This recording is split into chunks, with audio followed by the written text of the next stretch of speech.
It came as a surprise to the audience when renowned Chinese magician Chung Ling Soo, a man who claimed to only be able to speak Chinese, shouted, "I've been shot! Bring down the curtain!" The last words of a magician who had not only fooled the world with his magic, but his entire identity.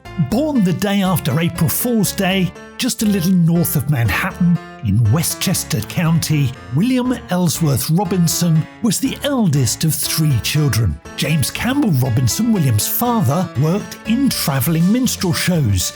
His specialities were impersonations, ventriloquism, and magic tricks, which he taught his eldest son. Robinson performed his first magic show at age 14 and began on the vaudeville circuit soon after. In 1887, he started performing under the name Ahmed Ben Ali. His act and his name was spookily close to a German magician who performed under the name Ben Ali Bey. This borrowing of material and using a similar name would be a trait that he would replicate one more time to much greater effect. By 1896, Robinson had worked with some of the greats in magic of the day, including Harry Keller and Herman.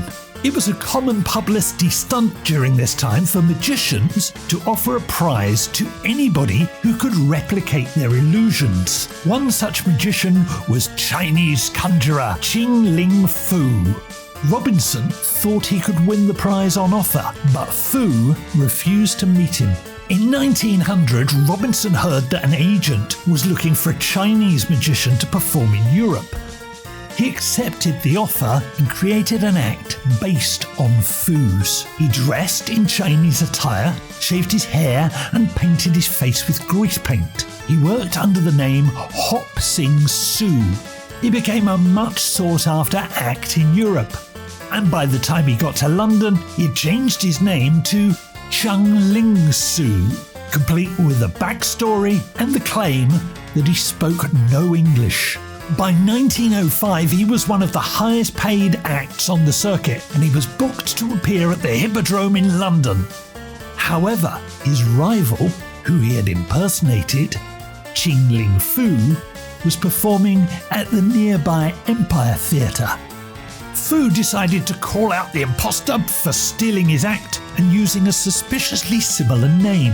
The press, however, wasn't interested, and while Fu's show closed within a month, Chung Ling Soo would win the battle and be extended for the good part of the year. By 1915, Soo, by all accounts, was a celebrity, and the only film record that exists of him is that of him greeting World War I veterans at a benefit performance, being careful not to speak, of course.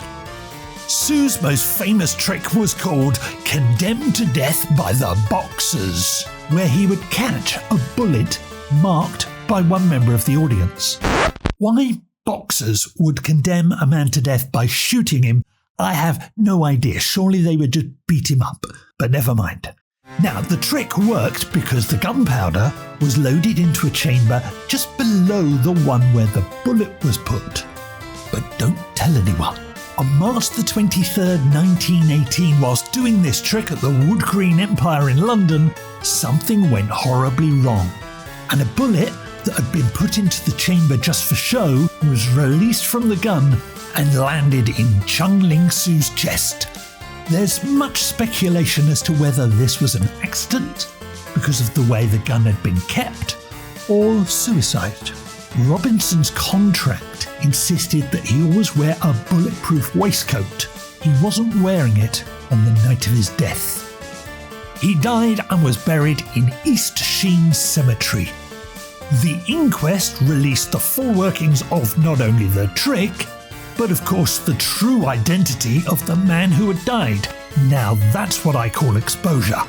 The assistant who fired the gun on the fateful night, Jack Grossman, appeared on the Paul Daniels Magic Show in 1982, where he assisted Paul Daniels to recreate the trick. Paul, of course, dressed appropriately, but he cannot be accused of being politically incorrect because he was only dressing as Chung Ling Soo. a man who had never actually been to China and fooled everyone, not only with his magic, but his entire identity.